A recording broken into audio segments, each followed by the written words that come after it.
Yeah, welcome back guys. This is Beamer Merchant doing another do-it-yourself video. Today we are working on a 2000 BMW 528i. In this short video, we will show you how to remove the rotor and the brake pads. Before we do that, subscribe to our channel for future videos, and also be sure to give us a thumbs up, a like. One telltale sign that you have a bad rotor obviously is if you hear grinding when you stop. When you press on the brake, you'll notice that your car will start shaking. So anyhow, let's get started. First thing you got to do is put the car up either on the lift or car jacks.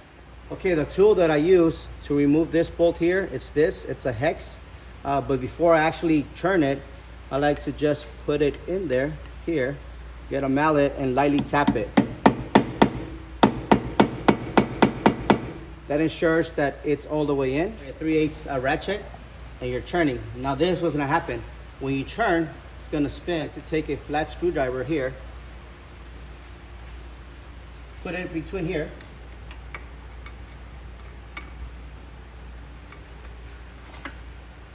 Like that. And then so when you turn, you're able to loosen it. Okay, so I was able to remove this hex nut. You can remove the screwdriver out. So before I do the caliper housing, we gotta remove this clip. When you're removing this clip, be careful because it has tension on it. I like to actually use this tool here. And what I'm gonna do is I'm gonna push up. So if the camera gets closer, you'll see when I push up, this comes up here. Then I'll take my flat screwdriver and very carefully pop this up. We're working behind the caliper. Remove two 18 millimeter bolts. It's gonna be this one and the one just on top of it. Before I do that, I like to put a little lubricant on it. Let it sit there for a while, because you'll find out that these bolts are pretty tight in there. The tool I like to use is this breaker bar. You do need leverage to remove these 18 millimeter bolts, and you also need an extension. So the first one is here.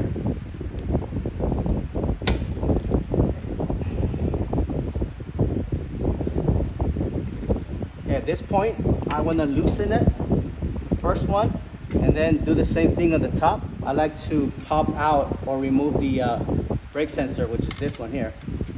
At the same time, since we are going to be removing the caliper, I recommend you get a bungee cord. It looks like this, so you can hold the caliper with the springs, and that way you don't put tension on the brake lines. If you have an electric ratchet like this, I recommend you use that. It will make the job faster.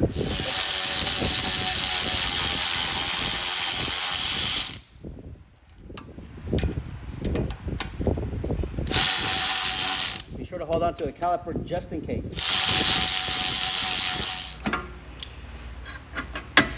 Wiggle it out, and it should come out. There you go. Yeah, once I take the caliper off, then I'm able to take these two bolts, lug nuts actually, very carefully. Now, so before you put this caliper back on and install new brake pads, we recommend you do the following. In order to get access to these guiding bolts, you'll see that there's a dust cap, such as this one here. You pop these out. Be sure to keep these because you're gonna have to put them back on once you're done. 7 hex, and you pull out this guiding bolt. Take a little lubrication here, 1500 grit or 2000 grit sandpaper, and just clean it. That way it'll glide or slide better when you're pressing the brake. Okay, so once it's this, it looks better now. Okay, once you manage to clean both guiding bolts, put them back on, and then be sure to put these caps back in here. Tool like this, and basically pushing the piston back.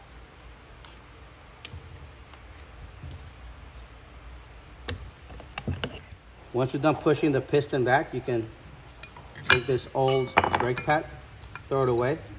Put the brake pads on. Be sure to put the brakes grease on the appropriate spots.